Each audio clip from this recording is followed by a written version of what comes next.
Pemerintah membentuk Satgas Terpadu Penanganan Premanisme dan Ormas meresahkan.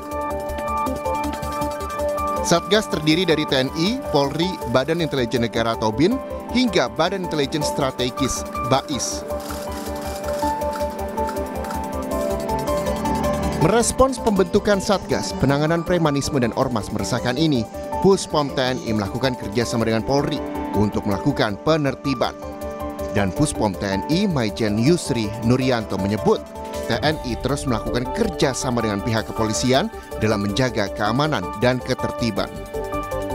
Lead ini adalah intelijen, ya, di mana kita selalu berkolaborasi, bekerja sama dengan intelijen lain, ya, dengan kepolisian, kemudian mungkin dari BIN, kemudian dari BAIS, ya, ini ya informasi-informasi yang ada lah. Jadi kita combine, kita analisa untuk dilakukan pencegahan-pencegahan. Kalau memang di ormas itu ada, mereka tentunya orang sipil, ya. Nah, nanti yang menangani adalah dari kepolisian. Nah, kalau ada oknum TNI-nya, baru kita yang menangani. Polda Metro Jaya bersama dengan Mabes Polri juga memberi perhatian terhadap premanisme di wilayah hukum Polda Metro Jaya. Polda Metro Jaya akan meningkatkan kerjasama dalam penanganan dan penegakan hukum premanisme di wilayah hukum Polda Metro Jaya. Masalah premanisme juga menjadi atensi betul. Kami sebenarnya sudah antara pimpinan pasukan seperti kami TNI sudah berdiskusi. Bahkan kami juga sedang mengkaji apakah yang kemarin terjadi menjadi isu itu bisa dilakukan langkah hukum ketika ada pihak-pihak yang merasa dihina. Aksi premanisme jadi sorotan saat kabar adanya gangguan ormas yang mengganggu investasi pada pembangunan pabrik mobil listrik asal Tiongkok BYD di Subang, Jawa Barat. Pemerintah Kabupaten Subang memastikan gangguan tersebut sudah diatasi dan memastikan tidak ada lagi premanisme di kawasan industri Subang. Aksi premanisme meresahkan juga terjadi di Depok, Jawa Barat. Mobil Satreskrim Polres Metro Depok dibakar ormas. Insiden ini terjadi setelah Ketua Ormas, TS, ditangkap karena terlibat kasus pengancaman dan intimidasi terhadap salah satu perusahaan. Polisi menangkap sejumlah tersangka dalam kasus ini. Tim Liputan, Kompas TV.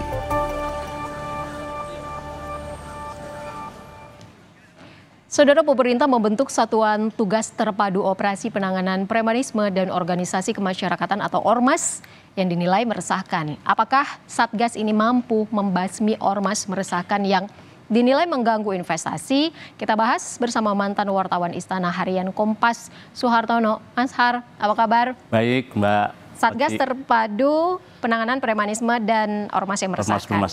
Kalau Mas Har melihat ini, sebenarnya apa sih yang melatar belakangi pembentukan Satgas ini? Perlu tidak sih pembentukan Satgas ini?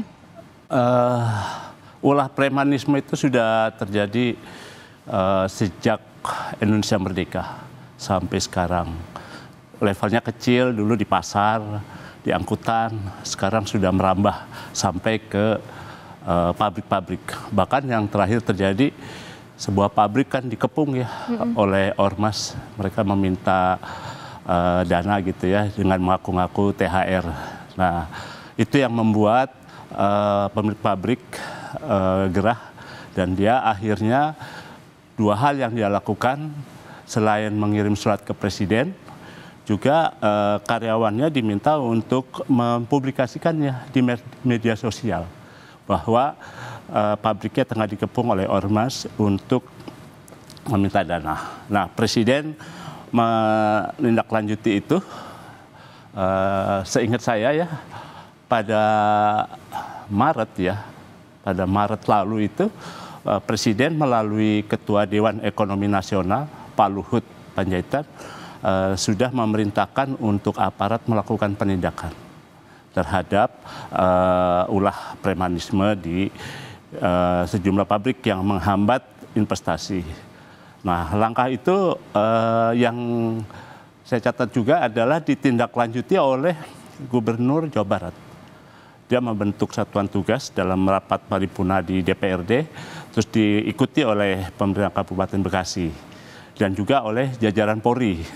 Polri juga melakukan antisipasi itu, membentuk satuan tugas di daerah. Seperti misalnya yang saya catat ada di Blitar dan di Aceh Utara dan beberapa daerah lainnya. Nah, yang terbaru adalah satuan tugas terpadu ya, operasi penanganan premanisme dan ormas bermasalah itu dibentuk oleh Menko Polkam, Pak Budi Gunawan, kemarin 6 Mei. Nah, itu dibentuk setelah mereka menggelar rapat bersama ya, kementerian dan lembaga beserta TNI, Badan Intelijen Negara, Kejagung, dan lain-lain. Nah, apakah langkah-langkah itu bisa berhasil? Sebetulnya yang harus dilakukan adalah penyelesaian di akar masalahnya. Karena masalah itu muncul terus. Berulang terus? Terus berulang. Mulai dari zaman Pak Jokowi, beberapa kali Pak Jokowi mengundang misalnya para pengusaha datang ke istana, mendengar keluhan dan akan membantu penyelesaian. Bahkan Pak Jokowi waktu itu mendatangi terminal peti kemas di Tanjung Priuk, berdialog dan langsung menelpon Pak Kapolri, Pak Listio, untuk dilakukan penindakan.